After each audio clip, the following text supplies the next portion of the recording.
Lebanon has a new president and now a new designated prime minister. Nawaf Salam, the International Criminal Court of Justice jurist, is the Lebanese prime minister. Meanwhile, the French Emmanuel Macron came to the country. The question is Hezbollah part of the future in Lebanon? What is the role of the negotiations that Macron is now leading? And what will be the future for the Lebanese? We tell you more in this report.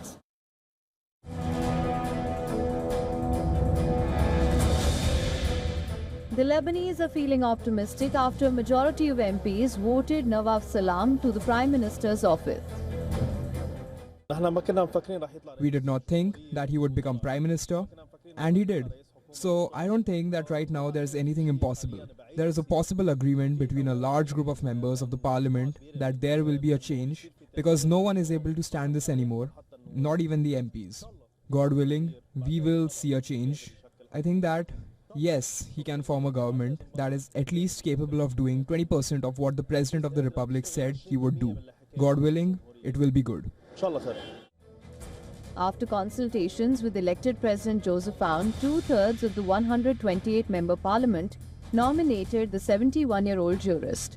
Lebanon's caretaker Prime Minister Najib Mikati just got 9 votes. Born in Beirut in 1953, Salam started his career as an academic and lecturer at universities, including the American University of Beirut, the Sorbonne in Paris, and the Harvard University in the United States. He served as Lebanon's ambassador to the United Nations for 10 years. A lawyer and a judge, Salam joined the International Criminal Court in 2018, and in 2024, he was made its president. Salam presided over South Africa's ongoing case that accuses Israel of committing genocide in Gaza and ruled that Israel's occupation of Palestinian territory is unlawful. In his first public address, Nawaf said too many opportunities were wasted to build the state. He also vowed to extend state authority across Lebanon. After the suffering, sorrows and pains because of the latest aggression of the barbaric Israeli enemy on Lebanon, and after the worst economic crisis and financial policies which have impoverished the Lebanese, the time has come to say enough is enough. The time has come to start a new chapter, a chapter that we want rooted in justice, security, progress and opportunities, so Lebanon can be a country of free citizens with equal rights and duties. In 2022, Salam failed to secure enough votes and lost the premiership to the man he is now replacing, Najib Mikati. This time around, the Shiites, Amal movement and Hezbollah abstained from nominating anyone for the Prime Minister office.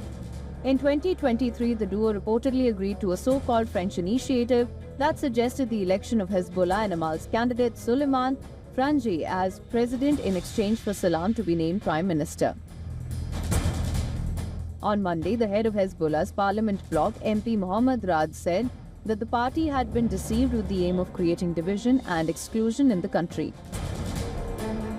The constitution guarantees all 80 religious sects in the country are ensured representation in government, the military and the civil service. The 3 key government positions of president, prime minister and speaker must be split between a Maronite, Christian and Sunni Muslim and a Shia Muslim. The newly elected Prime Minister has promised to implement the Taif Accord of 1989 that ended the Lebanese civil war. The accord aimed to limit the sectarian split to a new upper house in the parliament. With a battered economy and damaged southern Lebanon, Nawaf Salam says he has reached out to all sides of the political spectrum to rescue the crisis-hit country. The question is, will Hezbollah agree to Nawaf's reforms or push back against decisions they may feel weaken Lebanon's resolve against Israel?